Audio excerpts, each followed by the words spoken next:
Brasil, o presidente brasileiro voltou a criticar o presidente do Banco Central, Roberto Campos Neto. Dessa vez o motivo foi uma discórdia em relação ao reajuste do novo salário mínimo. Vamos acompanhar. Cidadão jovem, bem-sucedido na vida, diz o seguinte: esse negócio do aumento do salário mínimo e a massa salarial crescendo pode gerar inflação. Ou seja, significa que para não ter inflação é preciso o povo ganhar pouco? É preciso? Será que essa pessoa não tem respeito? Será que as pessoas pensam que alguém ganha um salário mínimo porque quer ganhar um salário mínimo? Aí, críticas do presidente brasileiro ao presidente do Banco Central, Roberto Campos Neto, pelo menos nesse trecho.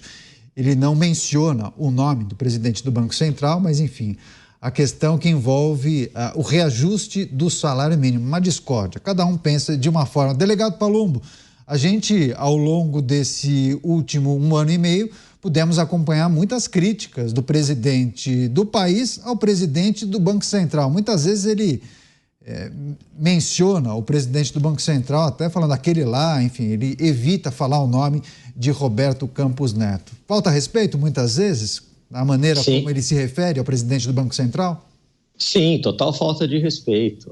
E o mais surpreendente é que ele falou nos debates eleitorais durante a campanha que ele não admitiria influência ou ingerência na economia, no Banco Central, enfim. E agora ele faz justamente o contrário. Realmente, a população não tem que ganhar pouco, mas quem paga o salário também não pode ficar sobrecarregado, porque a partir do momento que o empresário começa a não ter lucro, a empresa quebra. Não é tão simples, isso aí vai para a carga do empresário, que tem que pagar todos os meses, 13º, férias, acaba impactando. O governo deveria se preocupar com corte de gastos.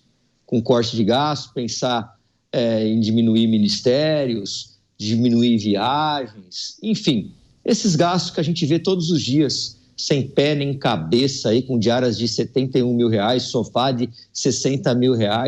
Dinheiro público não foi feito para isso. Dinheiro público não foi feito para sustentar político à base de luxo com a miséria da população. Agora, Alan Gani, é bom ter o Gani, que ele vai trazer uma explicação técnica em relação a essa defesa de Roberto Campos Neto. Agora, eu sempre observo, viu, Gani, o presidente brasileiro muito irritado quando se refere ao presidente do Banco Central, Roberto Campos Neto, mas queria que você trouxesse a explicação. Reajuste do salário mínimo impacta na inflação, sim ou não, e por quê? Pode impactar sim. Aliás, muitos políticos, eles prestam desserviço ao desinformar em relação a questões de economia. E aí a população fica com uma ideia errada, como se fosse tudo muito fácil, basta dar um aumento do salário mínimo, que é uma questão de vontade política, que todo mundo vai ficar mais rico da noite para o dia, que os recursos são ilimitados, né? E aí depois é muito difícil você tirar essas ideias da cabeça das pessoas, e o nosso papel aqui é justamente tentar explicar esses conceitos que muitas vezes são complexos. Então veja, o que acontece? Primeiro, não depende só do Campos Neto, isso depende de decisões do Banco Central, né? Então esse é o primeiro erro, achar que tudo depende do Campos Neto. Você tem ali a decisão da taxa de juros, depende de mais 8 diretores além dele. Esse é o primeiro ponto. Segundo ponto, quando a gente fala em aumento de salário mínimo, né? Isso tem um impacto geral em todas as contas públicas. Foi um grande erro deste governo atrelar os benefícios previdenciários, benefícios sociais. Toda aposentadoria tudo ao salário mínimo. Ao salário mínimo. E aí você tem um problema. O orçamento, o dinheiro é limitado, é isso que as pessoas têm que entender. Não tem dinheiro para tudo. O orçamento do governo é nosso. É a gente que está lá por meio dos impostos, né, compondo o orçamento do governo, ou de empréstimos contraídos com o nosso dinheiro. É tudo nosso. Então esse dinheiro é limitado, 5,5 trilhões de reais. Eu tenho que fazer escolhas, eu tenho que alocar. E aí, o que torna a questão mais complicada, Caniato? O aposentado, ele está fora da força do mercado de trabalho, ele não produz, ele saiu, ele produziu no passado, agora não produz. Então, como é que você dá um benefício que está vinculado ao aumento do salário mínimo, que repõe a inflação mais a variação do PIB, sendo que ele não produz. Então é bastante complicado, né? E aí a deterioração fiscal, porque isso vai trazer evidentemente um impacto fiscal, o que vai acontecer? Aumenta a taxa de juros, porque aumenta o risco, porque se o governo se torna também mais gastador, diminui a poupança do setor privado, e aí as taxas de juros sobem. Se sobe a taxa de juros, diminui o investimento. A gente viu aí o investimento do Brasil é um dos piores do mundo em relação ao PIB. Isso tem impacto na atividade econômica. Então, não é uma questão de vontade política, né? Isso tudo quanto é economista sério mostra a dificuldade de dar aumentos muito expressivos no salário mínimo, porque tem um impacto direto nas contas públicas. E só para finalizar, essa ideia de que a gente consegue dar aumento do salário mínimo, vai gerar desemprego, eu vou dar um exemplo aqui só pelo absurdo para ficar claro. Imagine que o governo decrete que agora toda pessoa vai ganhar R$5 mil, todo cidadão brasileiro. Muitas empresas não conseguem pagar isso. O que elas vão ter que fazer? Elas vão demitir. Então, não consigo pagar R$5 mil para todo mundo, elas vão demitir. Então, você vai gerar desemprego. Se na canetada o governo determinar que o salário mínimo passe a ser de R$5 mil, qual seria o impacto imediato? Demissão.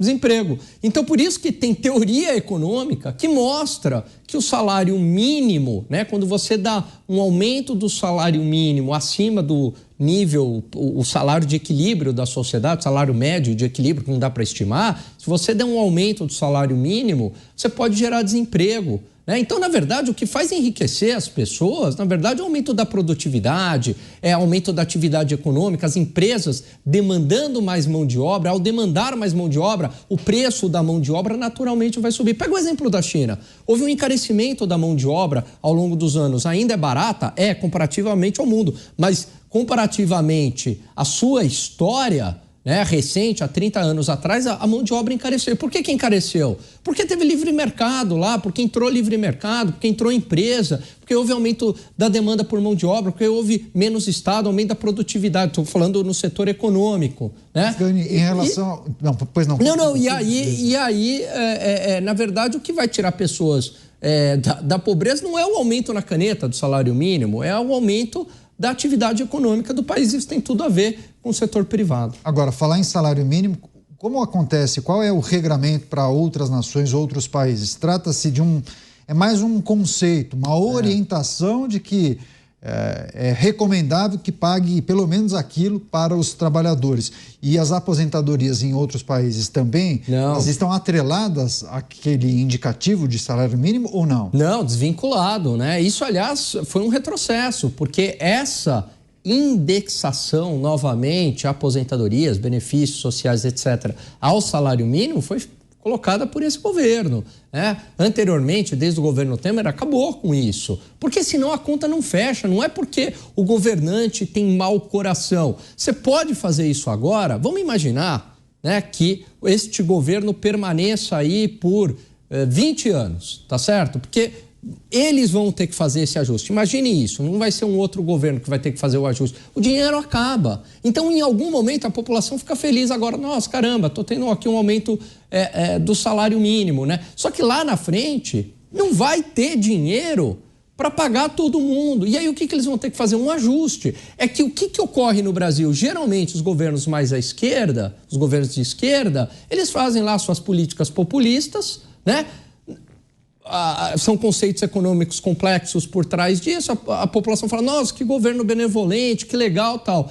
Aí a situação está complicada, tem que vir lá um governo mais à direita e fazer toda a lição de casa, todo o ajuste, todas as medidas impopulares. Aí a população fala, nossa, mas espera aí, nossa, que governo ruim, né? Que governo sacana, prejudica os mais pobres. Isso é o populismo. Você dá um benefício no curto prazo, mas você prejudica principalmente os mais pobres a médio e longo prazo. Você não está pensando na sustentabilidade econômica, de atividade econômica, de contas fiscais do país. Não, você está pensando na próxima eleição, só isso. E as perspectivas são péssimas, né? Porque as estimativas, né, Gani, indicam que a população mais velha brasileira vai aumentar muito percentualmente falando. Então teremos mais, em tese, aposentados e uma população ativa reduzida que vai ter que bancar aqueles que estão aposentados. É isso? Rapidamente. É exatamente isso, né? O bônus demográfico brasileiro acabou. Aquela ideia da pirâmide larga com mais jovens e menos idosos está acabando. A pirâmide do Brasil está fazendo isso aqui, está estreitando, está tendo cada vez mais número crescente de idosos que são aposentados. Então eu tenho menos gente, Caniato, para sustentar mais idosos que estão fora da força de trabalho. Eu pergunto, como é que essa conta fecha? Só que medidas impopulares ninguém gosta de discutir.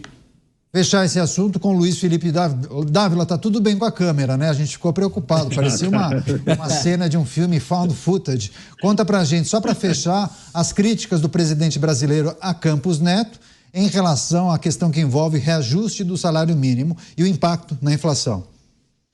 Bom, o Gani já deu uma excelente explicação. Eu vou apenas fazer uma analogia. É que nem se guiar o carro, o governo que tem que controlar o gasto põe o pé no acelerador. E o presidente do Banco Central está com a mão no breque. Então você imagina, um está acelerando o gasto, aumentando o gasto público, indexando o salário da Previdência, indexando o benefício, gastando. Só esse ano, o rombo da Previdência vai ser de 300 bilhões de reais. 300 bilhões de reais. Aí todo mundo fala, mas o que tem a ver isso? Sabe o que tem a ver isso? Quanto mais o governo gasta, mais cai o investimento público. O investimento público recuou de 16% do PIB para 2%. 2%, você não consegue nem tapar o buraco da estrada, quanto mais fazer uma nova estrada. Então, despencou o investimento por causa disso. Aí o que o Banco Central tem que fazer? Pé no freio. Você está gastando mais do que você ganha? Vai no banco, mostra que você está gastando mais do que você ganha. Sabe o que o banco vai fazer? Subir a taxa de juros. Falar, opa, esse cara vai me dar o calote, não vai conseguir pagar. É o que está acontecendo. Então, o Banco Central reage a um governo que desperdiça dinheiro público, está queimando dinheiro público, gastando dinheiro público, e como bem disse o delegado Palombo, não faz nenhum corte de gasto.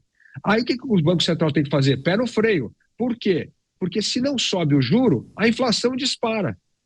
Então, veja só a irresponsabilidade de um governo que ressuscitou essa história da indexação. Isso era coisa quando a gente tinha inflação de 20%, 30% ao mês. Ele veio com uma ideia que fez o gasto público explodir. E sabe o que isso fez? Os juros no Brasil que vinha caindo, teve que parar de cair por causa da irresponsabilidade do gasto público. Então, nós temos de olhar para a responsabilidade das finanças públicas. Isso afeta investimento, geração de emprego e contenção de inflação. Pois é, muitos especialistas falam, olha, se prepare que virá em alguns anos uma nova reforma da Previdência. Os cofres públicos não aguentam mais, não vão aguentar essa toada de gastos, inclusive por conta da indexação. A gente vai acompanhar e vai trazer essas análises ao longo dos próximos programas.